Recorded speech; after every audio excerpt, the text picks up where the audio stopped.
دوستو قرآن مجید کا یہ معجزاتی واقعہ سن 2017 میں سندھ میں پیش آیا۔ وہاں پر ایک صاحب اور ان کی بیوی پر کسی جادوگر نے انتہائی سخت جادو کا وار کیا۔ یہ جادوگر اس جادو پر باقاعدہ پہرا بھی دیا کرتا اور کسی عامل کو اس کا توڑ نہ کرنے دیتا۔ وہ صاحب فرماتے ہیں کہ ان کی بیوی کے ہاں اول تو حمل ٹھہرتا ہی نہ تھا، اور اگر ٹھہر بھی جاتا تو ساکت ہو جاتا، اور اگر کسی طریقے سے 9 ماہ پورے ہو بھی جاتے تو بچے کی پیدائش مردہ حالت میں ہوتی۔ یہ صاحب انتہائی باکردار اور 5 وقت کے نمازی تھے اور بچوں کو مسجد میں قرآن پاک بھی پڑھایا کرتے۔ انہوں نے اپنی بیوی اور اپنے بہت علاج کروائے، بڑے سے بڑا عامل بلوایا اور علاج کروایا اور ایڑی چوٹی کا زور لگا دیا، مگر نتیجہ صفر نکلتا۔ ایک دن ایک انتہائی درویش باعمل عالم اور عامل کے پاس جانا ہوا۔ یہ صاحب اپنے استخارہ کے لیے مشہور تھے اور ان کا استخارہ 1 منٹ کا ہوا کرتا تھا۔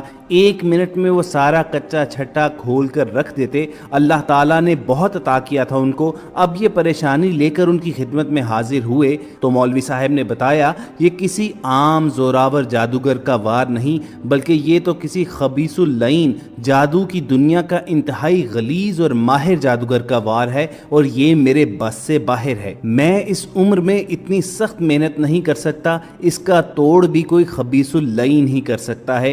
یہ چونکہ مجبور تھے اسی لیے پوچھنے لگے کہ حضرت کچھ تو حل ہوگا۔ مولوی صاحب فرمانے لگے کہ سندھ کے فلاں علاقے کی فلاں جگہ پر ایک گاؤں کے باہر اسی خبیث اللعین نے ان دنوں ڈیرا لگایا ہوا ہے، تو فوراً اس کے پاس چلا جا۔ یہ صاحب فوراً سندھ روانہ ہو گئے اور جیسے ہی اس گاؤں کے باہر پہنچے تو دور سے ایک آگ کا دہکتا الاؤ دکھائی دینے لگا۔ انہوں نے بزرگوں کی بتائی ہوئی نشانی دیکھ کر اس کی طرف بڑھنا شروع کیا۔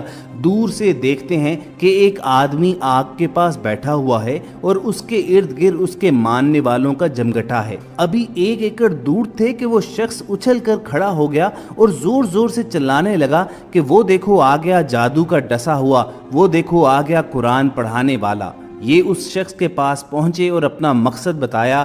اب وہ خبیث اللعین خوشی سے پاگلوں کی طرح ناچنے لگا اور بولا، جاؤ فلاں کے پاس جاؤ، فلاں کے پاس یہ جو گرا لگی ہے کھلواؤ۔ اس نے مولوی صاحبان کے ساتھ ساتھ ان صاحب کو بھی برا بلا کہا اور بڑے بڑے خدائی کے دعوے کرنے لگا اور جادو توڑنے سے انکار کر دیا۔ یہ صاحب واپس اپنے گھر آئے اور اپنے رب کو پکارا کہ یا اللہ، یہ بھی تو مخلوق ہے، تو چاہے تو کیا نہیں ہو سکتا؟ یہ ظالم مجھ پر غالب آ گئے ہیں اور ظلم کرنے سے باز نہیں آ رہے۔ وہ صاحب رو رو کر اللہ کے حضور التجائیں کرتے رہے۔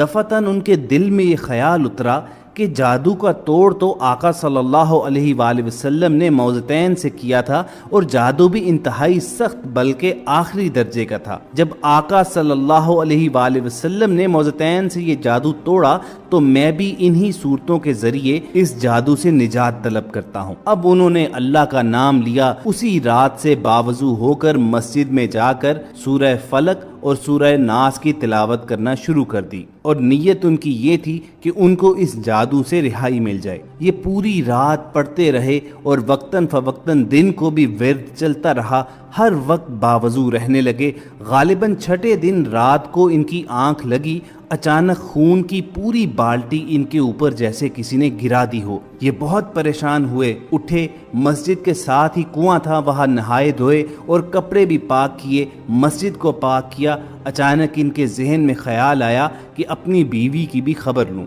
گھر پہنچے تو وہاں بھی یہی حال تھا اور بیوی انتہائی پریشان تھی۔ بیوی کو تسلی دی اور فرمانے لگے کہ اب کچھ ہلچل ہوئی ہے، انشاءاللہ اب کام بن جائے گا۔ ایک نئے ولولے سے اسی رات سے پھر دوبارہ مسجد میں عمل شروع کر دیا۔ 9ویں دن پھر اسی طرح آنکھ لگ گئی اور دونوں میاں بیوی پر خون کی بالٹی گرا دی گئی، لیکن انہوں نے بھی ہمت نہ ہاری اور سورہ ناس اور سورہ فلق کی تلاوت جاری رکھی۔ ابھی 2 ہفتے بھی نہ گزرے تھے کہ 13ویں صبح کے وقت وہی سندھ والا خبیث مسجد میں داخل ہوا اور آتے ہی پیروں میں گر کے معافیا مانگنے لگا۔ ان صاحب نے اسے بولا کہ تو مجھ سے کیوں معافیا مانگ رہا ہے؟ کہنے لگے کہ اللہ کے واسطے مجھے معاف کر دو، پھر بتاؤں گا۔ انہوں نے معاف کر دیا اور وجہ پوچھی۔ کہنے لگا آپ میاں بیوی پر جادو میں نے ہی کیا تھا. جب آپ مسجد میں عمل کرنے بیٹھے تو میں بھی آپ کے مقابلے پر بیٹھ گیا اور روزانہ میرا کیا ہوا جادو مجھ پر ہی الٹا چلنے لگا اور میرے موکل ہی میرے دشمن بن گئے. یہ صاحب فرمانے لگے اگر یہ بات تو نے مجھے پہلے بتا دی ہوتی تو میں تجھے کبھی معاف نہ کرتا. بہرحال یہ جادوگر معافی مانگ کر اپنی جان بچا کر واپس سندھ لوٹ گیا، کیونکہ اگر وہ معافی نہ مانگتا تو اللہ تعالیٰ کے کلام کی طاقت سے وہ اپنی جان سے ہی ہاتھ دھو بیٹھتا. ان صاحب نے بھی اللہ کا شکر ادا کیا مگر جادوگر کا بالکل اعتبار نہ کیا اور 41 دن مسلسل یہ عمل کرتے رہے. اس کے بعد اللہ تعالیٰ نے ان کو نرینہ صحت مند اولاد سے نوازا اور بندش ہمیشہ کے لیے ٹوٹ گئی. دوستو یہ واقعہ کراچی کے لوکل میڈیا میں بھی چھپا اور ان صاحب کے بے شمار انٹرویوز بھی شائع کیے گئے، جس میں انہوں نے لوگوں سے التماس کی کہ اگر انہیں شک ہو کہ ان پر جادو کیا گیا ہے تو بجائے جعلی بابوں اور عاملوں کے پاس جانے اور اپنی عزتیں لٹوانے کے اللہ تعالیٰ کے کلام کی طرف رجوع کریں اور اس طریقے پر عمل کریں جو اللہ تعالیٰ نے خود رسول کریم صلی اللہ علیہ وآلہ وسلم کو عطا کیا تھا، یعنی سورہ ناس اور سورہ فلق کے ذریعے شیاطین پر قابو پانے کا عمل. تو دیکھا دوستو آپ نے قرآن مجید فرقان حمید کا موجودہ زمانے میں ایک ایسا معجزہ جس کے ایک دو نہیں بلکہ سینکڑوں چشمدید گواہ ہیں.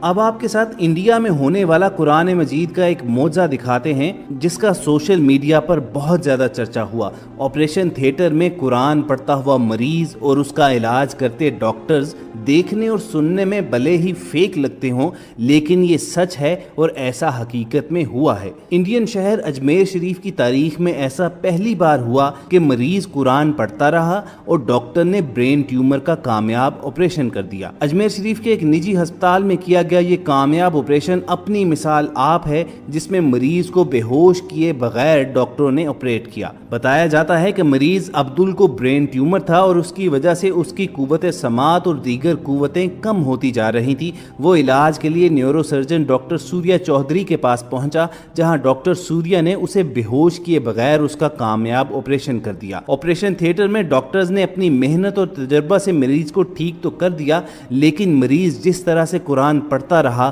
وہ منظر ایک معجزے سے کم نہیں تھا. ڈاکٹر سوریا کا ماننا تھا کہ حالانکہ سائنس میں اس طرح کے واقعے کو زیادہ سنجیدہ نہیں مانا جاتا لیکن کہیں نہ کہیں لوگوں میں عقیدت ہے اور اس سے انسان کو طاقت ضرور ملتی ہے. اس مریض سے جب آپریشن کے بارے میں صورت احوال پوچھی گئی تو اس کا کہنا تھا کہ وہ دراصل بے ہوش نہیں ہونا چاہتا تھا. اس کے دل میں ڈر تھا کہ شاید وہ دوبارہ کبھی ہوش میں نہ آئے. چنانچہ اس نے اس ڈر پر قابو پانے کے لیے اور سکون حاصل کرنے کے لیے اللہ تعالیٰ کی اس آیت کا سہارا لیا جس کا مفہوم تھا کہ دلوں کا سکون تو اللہ ہی کے ذکر میں ہے. اور اس کے ذہن میں خیال آیا کہ کیوں نہ وہ بے ہوش ہونے کی بجائے آپریشن کے دوران قرآن پاک کی تلاوت کرتا رہے تو ہو سکتا ہے کہ اللہ تعالیٰ اس کی جان بخشی فرما دیں اور وہ دنیا کو یہ پیغام دے سکے کہ قرآن پاک آج بھی ہر قسم کے مسئلے کا حل ہے اور اگر کوئی اس میں ڈوب کر غور و فکر کرتا ہے تو وہ دنیا مافیا کی تمام پریشانیوں سے نجات حاصل کر لیتا ہے. اور بے شک خواتین حضرات عبدل نے اس بات کو ثابت بھی کر کے دکھایا اور یہ ایک ایسا قرآن پاک کا معجزہ تھا جس پر نہ صرف مسلمان بلکہ ڈاکٹر سوریا چودھری جیسے غیر مسلم بھی یقین کرنے پر مجبور تھے. بہرحال ان دونوں معجزانہ واقعات کو آپ تک پہنچانے کا مقصد صرف اور صرف یہ تھا کہ آج ہم اللہ تعالیٰ کے انسانیت کے نام اس آخری پیغام سے دور ہوتے جا رہے ہیں. چنانچہ فکروں پریشانیوں اور مصیبتوں میں گرفتار ہوتے رہتے ہیں اور ہمیں معلوم بھی نہیں ہوتا کہ اس کا حل اللہ تعالیٰ نے 1400 سال پہلے اپنے نبی اکرم صلی اللہ علیہ وآلہ وسلم کے ذریعے ہم تک پہنچا دیا ہوا ہے. تو کوشش کیجئے کہ اپنی زندگی کے 24 گھنٹوں میں سے 10 یا 15 منٹ کم از کم نکال کر آپ قرآن پاک کی چند آیات با ترجمہ ضرور پڑھا کریں تاکہ آپ کو زندگی سے متعلق رہنمائی ملتی رہے. اگر آپ کو ہمارا یہ پیغام اچھا لگا ہو تو اسے لائک اور شیئر کر کے فیس بک اور واٹس ایپ میسنجر کے ذریعے بہت سے دوسرے لوگوں تک بھی پہنچائیے.